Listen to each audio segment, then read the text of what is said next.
Target پہ ہماری افواج کے کمانڈرز اور ہمارے افواج یہ بیانات ہمارے نیٹو کے کمانڈرز یا امریکن تھوڑی دے رہے ہیں. آپ دیکھیں آج المیہ یہ ہے کہ وزیر اعظم کہتے ہیں کہ جیمز کا جو بیان ہے اس کے آنے کے بعد تو یہ مسئلہ ہی حل ہو گیا. میں نے جیمز پہ آپ اعتبار کرتے ہیں, اپنے آرمی چیف پہ آپ اعتبار نہیں کرتے. میں نے غضب خدا کا کس طرح کی حکمرانی ہے, دونوں کے درمیان دیکھیں دوری پیدا ہو جائے. بات یہ ہے کہ کوئی بھی ہمارا آرمی چیف مگر وہ پاکستان کے مسلح افواج کا سربراہ ہے. میں ایگری کرتی ہوں. آپ جیمز کو آپ اعتبار کرتے ہیں, آپ ڈیگریڈ کر رہے ہیں اپنے افواج کو, آپ ان کا مورال ڈاؤن کر رہے ہیں. اچھا یہ بتائیں مجھے, خالی یہ بتائیں کہ یہ جو دو سٹیٹمنٹس ہیں یہ اتنی مختلف کیوں ہیں؟ پریس ریلیز کہہ رہی ہے دی honourable prime minister has levelled serious allegations against the chief of the army staff D J. دیکھیں یہ دو جنرلوں کی بات نہیں ہوتی, اس کا اثر جو ہے نا پوری فوج تک جاتا ہے. اب جو سرحدوں پہ لوگ کھڑے ہیں وہ یہ کیا کہہ رہے ہیں کہ ہمارے کمانڈر ان پوری چیف کو دنیا ہنس رہی ہے. آج کے ٹیلی ویژن پہ پاکستانی قوم کی بلڈ پریشر ہائی کر دیا انہوں نے. لوگ ڈپریشن میں چلے گئے کہ اس ملک کے ساتھ یہ کیا مذاق کر رہے ہیں. یہ مذاق کرنا چاہتے ہیں کہ نہ کھیلیں گے نہ کھیلنے دیں گے. یہ وہ والا کام کرنا چاہتے ہیں کہ اگر ہم نہیں تو کوئی بھی نہیں. میں یہ سمجھتا ہوں تو یہ اتحادی جو یہ بیان آئی ایس پی آر کا, دیکھیں اتحادی تو ہم نہیں ہیں ان کے, ہم نے تو ان کو پنجاب حکومت سے بھی نکال باہر کیا کیونکہ رول آف بزنس کے تحت یہ نہیں چل رہے تھے, گورننس نہیں. آج اس ملک کے ہر ادارے کو انہوں نے تباہ کر دیا. اب وقت ہے جو آج نواز شریف صاحب نے کہا اگر آپ کوئی مہم جوئی کریں گے قومی اسمبلی میں تو پھر اچھے نتائج نہیں ہوں گے. تو جو ریزولوشن کی تیاریاں ہو رہی ہیں اس پہ لوگ ساتھ دیں گے یا نہیں دیں گے؟ آج تو ہم نے اتحادیوں سے بھی ان سے بھی درخواست کی ہے کہ خدارا پہلے پاکستان ہے, پہلے آپ کی جمہوریت ہے. ایسا ہے نا کہ کوئی ریزولوشن آپ کی آنے پارٹی والی ہے. پہلے نہیں ہے, پارٹی کو بعد میں فوقیت دے. ایک منٹ سر صاحب, پارٹی بعد میں آتی ہے, پہلے پاکستان ہے. جی جی جاسمین, یہ جو ہمارے بڑے سادہ احترام ہیں, یہ جو مینڈیٹ عوام نے نواز شریف کو 90 سیٹ کا دیے, جی یہ تو آج تک فرینڈلی اپوزیشن کا کردار ادا کرتے رہے. میں بھی اس سینٹ میں تھا, اسحاق ڈار بھی ہمارے ساتھ تھے. یہ جب یہ باتیں کرتے, جمعیت علماء اسلام شروع سے کلیئر تھا. جمعیت علماء اسلام نکل گئے, وہ صحیح وقت میں نکل گئے. اور یہ بھی تاریخ کا ایک حصہ ہے کہ جس وقت جس حکومت سے جمعیت علماء اسلام نکلتا ہے وہ اس کے دراریں پڑتے ہیں. اس دن کے بعد سواتی صاحب کو ہٹایا نہ ہوتا تو آپ بھی نہ نکلتے. اس دن کے بعد یہ حکومت اسٹیبل نہیں ہے. دوسری بات یہ کہ یہ کہتے ہیں اس نے میمو گیٹ جب پارلیمنٹ موجود تھا, نواز شریف کو یہ کیا ضرورت تھی کہ میمی گیٹ کو سپریم کورٹ میں لے جائے؟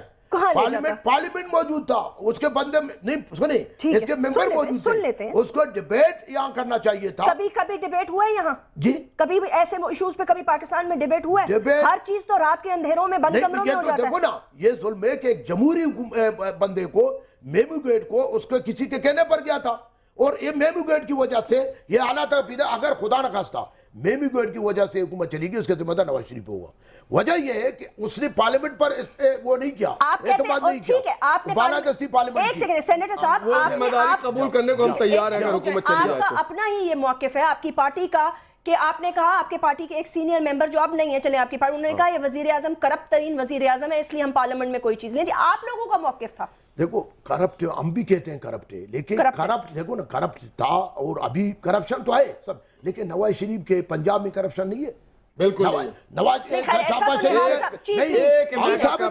ہم ثابت کریں گے اس میں بھی 14 محکمے 12 محکمے خود شہباز شریف چلا رہے ہیں. اچھا کر رہے ہیں, وہاں کوئی منسٹری نہیں, اس کو نہیں ملتا ہے, خرچ نہیں ہو رہا, بچت کر رہے ہیں. ایسے نہیں ہو سکتا, وہ کوئی بائیونک مین تو ہے نہیں. یہ دیکھو نا, یہ جو ظلم ہے کہ صرف کرپشن ان کو مرکز میں یاد آتا ہے. اور دوسری بات میں کرتا ہوں, یہ 2 دفعہ وزیر اعظم رہے ملک کا, پاکستان کا, اس نے کیا توڑ دیا؟ کیا نہیں دیا آپ کو؟ گوادر دیا, کوسٹل ہائی وے دیا, نیشنل فائنانس کا نہیں, گوادر ہم نے دیا ہے, کوسٹل ہائی وے ہم نے دیا ہے, national finance commission, water account ہم نے دیا ہے. آپ تاریخ کو پڑھو, آپ تاریخ کو پڑھو. سنیٹر صاحب نے ابھی کہا گوادر پورٹ فرینڈلی اپوزیشن, آپ ان سے پوچھیں نہ یہ فرینڈلی گورنمنٹ ہے نہ فرینڈلی اپوزیشن. جب عبدالغفور حیدری کے لیڈر آف دا اپوزیشن کا الیکشن آیا تو یہ آصف زرداری صاحب سے ملے